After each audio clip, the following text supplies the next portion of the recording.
Welcome to Rugby. I'm here on Free Sports, back again for another dose of Rugby League chat, banter, and a new guest, Jonesy. We've got Joe Greenwood from Wigan Warriors. Joe, thank you for coming down and taking the time out to come across from the dark side to lovely Yorkshire. To the White Rose. No, it's been good. Thank you for having me on. Really appreciate it. Yeah, looking forward to it. And like I say, it's good to be back over here, back in England. So, yeah. Mate, tell me about that epic game, Wigan and St Helens, that local derby a couple of weeks ago, where you was a real standout player. I know it's a couple of weeks ago now, but are you still buzzing from it? Because it was a fantastic game. We could see more of them in these playoffs, but how did you feel after that personal performance? I felt great, actually. Going from the week building up to it, I was just nervous because I thought I need Playing against your old club. Playing against your old club, going back to the old stomping ground. So I was really nervous, to be honest. But to then go out on the field and play like we all did, all the Wigan lads, was really good. Did you get a bit of stick off the old Saints fans and that, having been an ex-Saints player? Yeah, going in, when you pull up with a coach, they're all stood outside, you know how it is, and yeah, you just got the old abuse thrown at me, but you just have to ignore it and probably use that as a positive, and then yeah, carry it into the game, and it was good to get a great win, but also the performance as well. I was really happy with. It's finals time. We're coming into the business end of the season, and I can't remember being as excited as I am because of the qualifiers this year. Yep. There's so much going on in there, and the four teams now confirmed: Warrington, Cass, Wigan, and Saints. They're all looking strong. They're all looking like they could win. It's very difficult to pick at the moment. Mate, as a neutral, I'm exactly the same. I feel, just looking at the form, and I mentioned it, I had an interview today actually, and I thought Wigan for me are probably just a cut above everybody else, and I think there's a narrative for Wigan as well, because you've got Bateman, you've got Sean Wayne going, Tompkins, there's a few people leaving at the end of the season, and that gives you something to really fight for. Saints have been outstanding all year and still could put up a great performance, and the ones for me to watch out, I think, might just throw a little bit of a joker in there, is Warrington, because everybody keeps banging on about it being their year, right? They've just missed out on that Challenge Cup. It's happened to you before? Yeah, it's happened to me before. You're losing that Challenge Cup, and it's a big setback. It's awful, but then you hit your stride again, just going into them playoffs, and they could go on and have a great run. They've got the potential, Warrington, so it's going to be a real interesting playoff series. It's going to be good, and I just wondered, because you're a Saddleworth lad. You started out at Saddleworth, gone to Saints, and now you're at Wigan. Is there a big difference playing for Saints and Wigan? Is it from behind the scenes? Because everyone talks about the Wigan way. Yeah. Is that being difficult for you to get into, and obviously not being a Wigan junior? Yeah, I think I found it a bit harder to get, like you said, the Wigan way, to get into that stride of things, but I'm slowly getting there now. And people say when you come through the system, like at Wigan, no one knows the different, like any other way. Yeah. Other than basically kill each other. Kill each other, and just be like aggressive all the time, and it's great to be around. But also at the back of that, you want to be playing skillful rugby as well. So there's a balance to it as well. But going from Saints, which is, they play quick, they play fast, and then Wigan, they just want to kill everyone. So it's great. It's a new challenge for me, and I'm looking forward to it. Zach Hardacre, first day at training, how did he get on? Yeah, really good.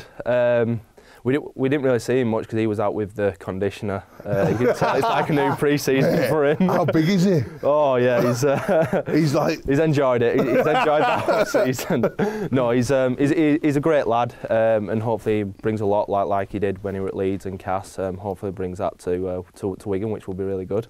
He's a perfect replacement for Sam Tompkins, and it's an exciting time for Wigan. And obviously with the news, Sean Edwards is coming back to club, Adrian Lamb as well, and obviously being a young bloke who, with John Bateman leaving, I think you're going to step up into those kind of shoes and be a big expectation point for next year. Yeah, like I said, there's a few people leaving, so we want to go out on a high this year, and we're all just sticking together. We're all pushing for that and want to get to the grand final. So we have to take each week as it comes. But yeah, it's going to be a big change next year with quite a few players and coach leaving as well, and then new coaches coming in, and then obviously Zach Hardaker is the new face at the back, so it's going to be interesting. Tell me what you want for you as well, because you're 9 foot tall. You could potentially play in front row or out wide, causing chaos in back row. How do you want to see your own game develop in the next couple of years? Probably the way I'm playing at the moment is just getting early ball, be more challenging, and literally just stay, probably I'd love to stay in the back row, stay running out wide and picking them easy meters up. No, but my main intention is trying to like push to play for my country, and that's the biggest thing that I want to do. So I need to keep focusing on each week and keep playing well, and the way I want to play is I want to be more skillful as well, as a back rower, be a ball handling back rower.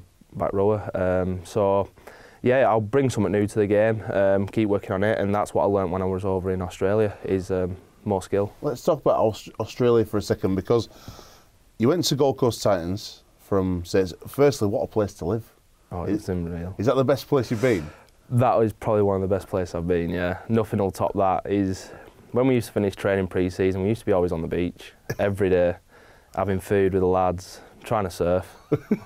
Saddleworth lad trying to surf, you know. they were using me as a surfboard, I think, at some point. But no, I was just scared of the sharks, to be honest. I thought, I'm going to get eaten here. But they don't care. They don't care, do they? No. They find it all. It's natural to them, innit? I was speaking to. I remember there was a story when we went out surfing with some lads, and one of the younger lads said, "Oh yeah, where you are now?" And we must have been out about 20-30 metres. And we were just relaxing at the back of the waves. You know, you paddle yourself out, relax at the back of the waves there. And he was just getting chatting. He said, "Oh, where you are now? This time last week, there was a bull shark just swam under my board," and I was like, "I'm off. I'm getting back in. Yeah, I ain't staying out here." But no, it was great, and the lifestyle was unreal. It's weird because season 1, 22 out of 24 games, and there's a lot of exports, a lot of English lads don't go over and get that regular footy. So you're thinking to yourself, great first season, ready to go again, new coach, what happened? Like I say, it's new coach, new change, he has his plans, and coming from the first season, I was really looking forward to getting into the second season. You know, it might take a year, a full season just to adapt and get into the swing of things. And then the new coach came in and just said I weren't in the plans, but at the start, we had a meeting when he said that, and then we had a full pre-season to go. So I thought, I'm going to push it pre-season. Hopefully, I can change his mind. And it sort of never happened. But I was training hard as I could, and I just weren't going to get the chance. So, and my intention, I've always said, is to try and get that England jersey. So I need to be out there. So and the option was to come back. So I took that. A big thing now we're seeing more and more is recruitment in rugby league, how important it is. And when he come up, obviously he ended up at Wigan, but I think Leeds were speaking to you and a few other clubs. He gutted that Leeds didn't get hold of him. Oh mate, we're always after young quality talent, obviously, like Joe, and somebody with the size and the mentality as well. But I've got, it's out of my control, isn't it? Recruitment. It's not for me to deal with. You just got to get on with the people that you work with. But you mentioned there, England. We're going to go on a pretty decent trip. If you don't already jump that, pretty soon, end of this year. Cue announcement. We're going. Well, we'll have to announce. I've been invited to be media manager for England Knights, representing my country. You got a call. Paul Anderson. Yeah, Paul. I've still got it. Yeah. I've still got a run in me. I'll do all. Yeah. I'll do all. I'm there. I'll be off at bench. No, Jonesy, media manager. So it'll be good fun to be able to go over there and document that trip and that story, and tell that rugby league story. And it is good because there's a lot of good young players in there who could potentially go on and play 2021 World Cup. And I remember back in my day coming through in sort of 2004, 2005, going to Fiji and Australia, having those experiences just gives you that stepping stone into the full international squad. So Papua New Guinea, it'll be a good trip. Are you looking forward to it? Yeah, really looking forward to it. It's going to be new to me, new challenge. Who do you know was on the trip with you? Who's like your friends on that trip? Well, there's a few Wigan lads that are there anyway, and then there's a couple of Saints lads, and then we've been having the meetings as well, so we've been getting to know other people from other teams as well. Yeah, I really like Danny Richardson and Sam Powell. Sam Powell's a big fisherman, isn't he? Oh yeah, so massive. We've got a bit in common there. We talk a lot, but they are good, just good lads, and it's great to have that little bit of experience to share as well. Jonesy, before we go off and talk about Women's Rugby League, tell us a story take us back to when you went on tour as a young lad. Any stories for us? No, not really, mate. Do you know, it's funny. I'm talking about telling stories. When they asked me to go over as media manager, I thought it was a bit strange because I've never done that in my life. You know, it's never been on my CV. But I've always, I've come to realise that I enjoy telling stories. I think that's why I've been on this Rugby AM journey. And I've got some footage. In fact, I might try and overlay it here from a 2002 Wayne trip Price and that. with people like Wayne Price. Wayne Price just played a drum in a room in Fiji for 2 solid weeks, and I roamed with him. And you had people like Andy Lynch, Sean O'Loughlin, Big Richie Moore, Danny Maguire-Burrow. It was awesome, and all those players went on to be high-level Super League players. And I think that's the whole idea of the ETS squads and the England Knights. So you've put me on the spot there, Simo, but I'll try and get you some footage from that tour. Right, well, let's go over now and catch up with a big friend of the show and a new dad as well. How's he coping with fatherhood, old Cuthbertson? Cuthbert, struggling. Mate, we've all been there. He'll get used to it after a while. He's been doing a great job heading up the Leeds Rhinos women's team this year, coaching them. They've had the success already with winning the Challenge Cup. Let's go over now and meet the team and see how he's getting on.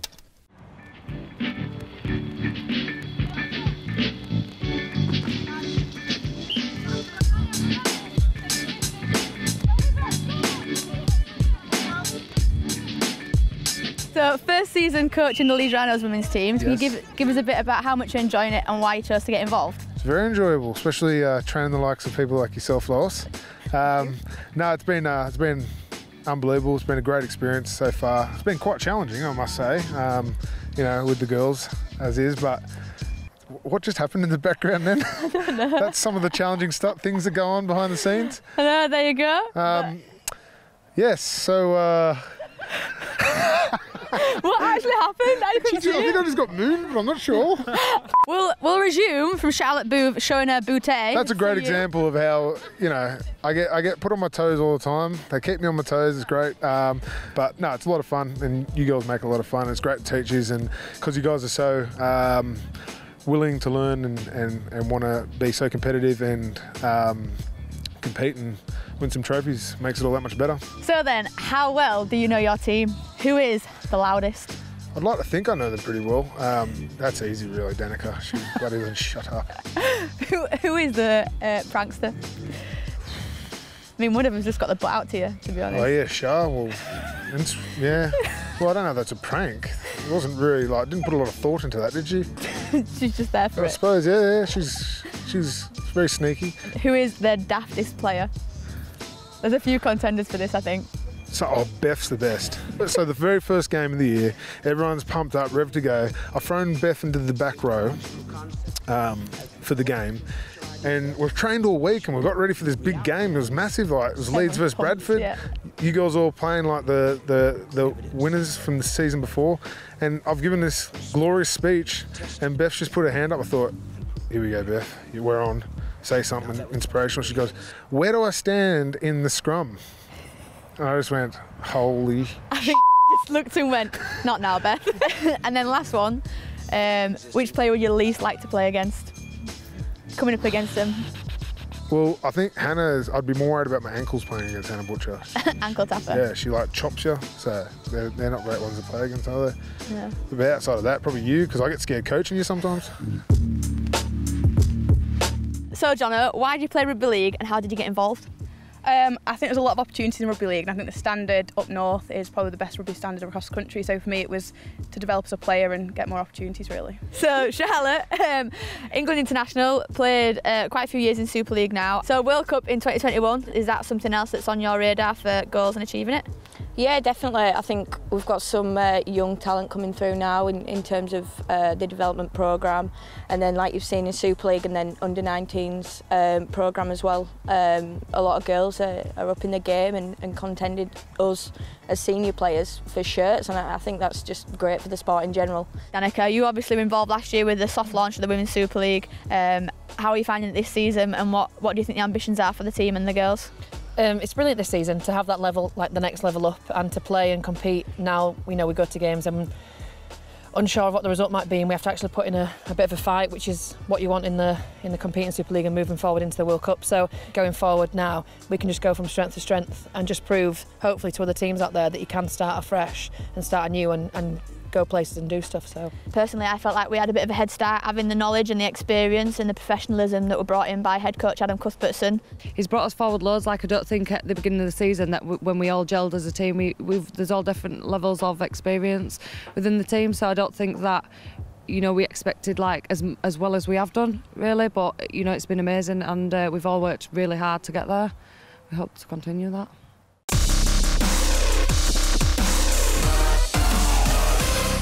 The improvement in Women's Rugby League, thanks to Super League, is been phenomenal this year. I've been to a few games and it's really competitive. And Leeds won a must-win game this weekend, beating the Saints 12-6. They're all sandwiched up at the top. Leeds, Saints, Wigan. Cass not far away.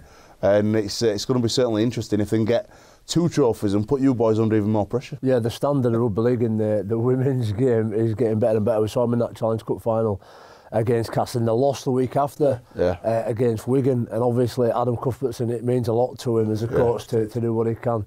But it is good. Do you see much of the women's rugby jokes? I did. I don't know if I'm allowed to mention it. It was similar. I did a masterclass with Sean O'Loughlin and the women's team come on board, and they did they were our subjects, as were the women's team at St Helens with Ben Barber, and they're very, very good. They're just getting better and better, aren't they? Yeah, they're improving each time. I've just seen clips of them, and like I say, it's just improving all the time, and I think that's the way it's going to grow. It's going to grow and grow. So.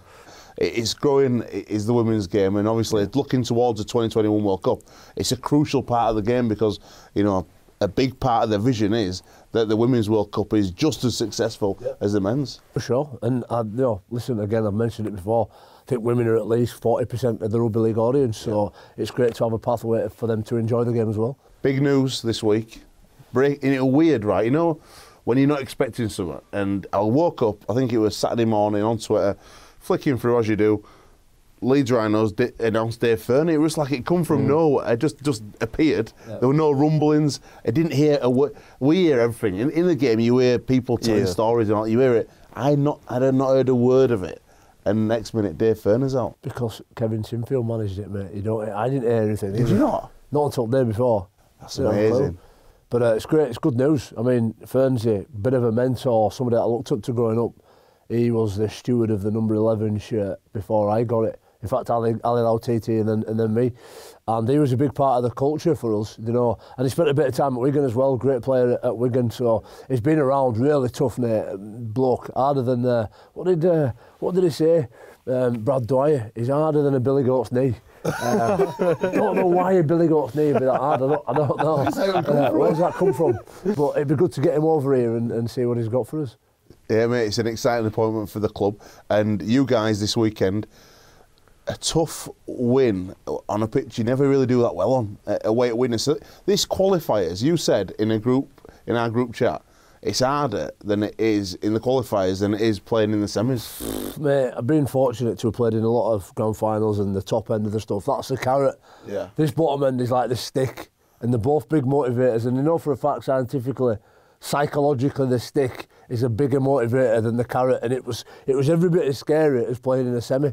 Don't know, with them This weekend, yeah. With a few minutes to go, I think Inu, it was 6-10. I think Inu went over the line, dropped a ball, and they had a couple of good plays. Did Widnes? We defended our hearts out, but nerve-wracking wise, it was right up there. And Widnes were outstanding, mate. That was as good a Widnes side as I've played for a lot of years. They come out to beat us, and they did a great job.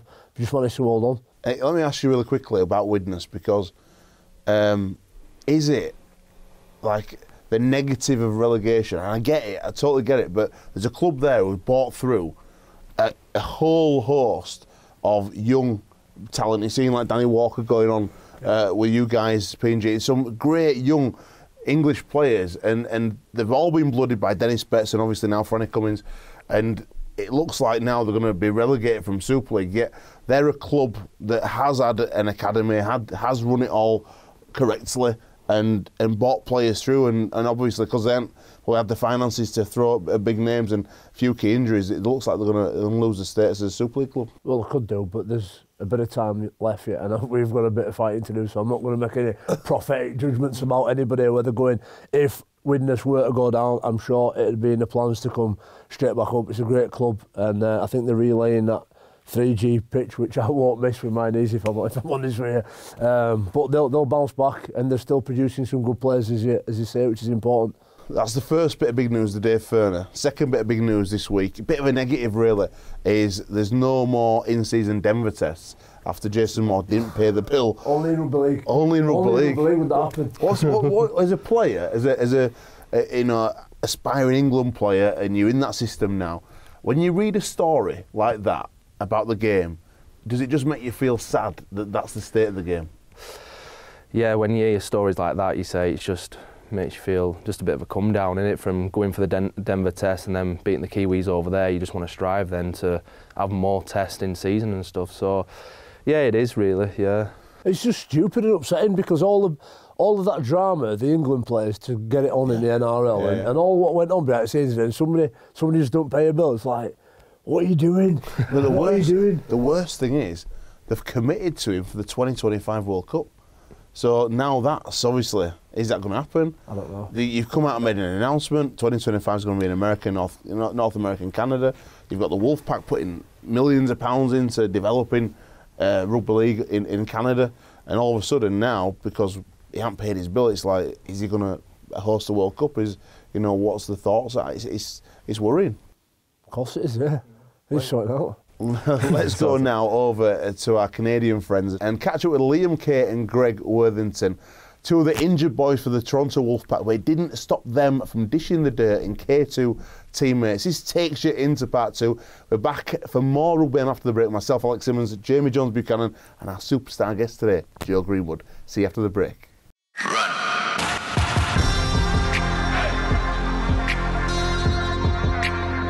Liam Kay, number 5 on the wing, nicknamed the Kay's Ways. Greg Worthington, number 3, centre. Yeah, I don't really have a nickname. Yeah, Bash don't mind a budgie smuggler. Ashton Sims, It's not very generous towards him either, is it? Not. Rich Whiting, hands down. Rich could probably pass his granddad. Jack Bussey. He can put a meal away. Yeah, he's literally, I've never seen a man eat so much in my life. It's got to be my man right next to me, Liam. Liam Sex on Legs K, as they like to call him over there. That's not self-proclaimed for the viewers, by the way. Bob and Dicko. I'd say, Bob and Dicko had the job of strength and conditioning last year. So they've kind of got to set a standard, really. So I'd probably say Bob and Dicko are up there. Blake's up there with serious training as well. Bob and Dicko sort of seem to have a competition between themselves as well. They're always last to drop out bleed test. They tend to go as hard as they can. A bit of a battle with each other. I'm biased. I'll go for my wing partner. I'll pick my man Liam Kay. Does that mean I have to pick you?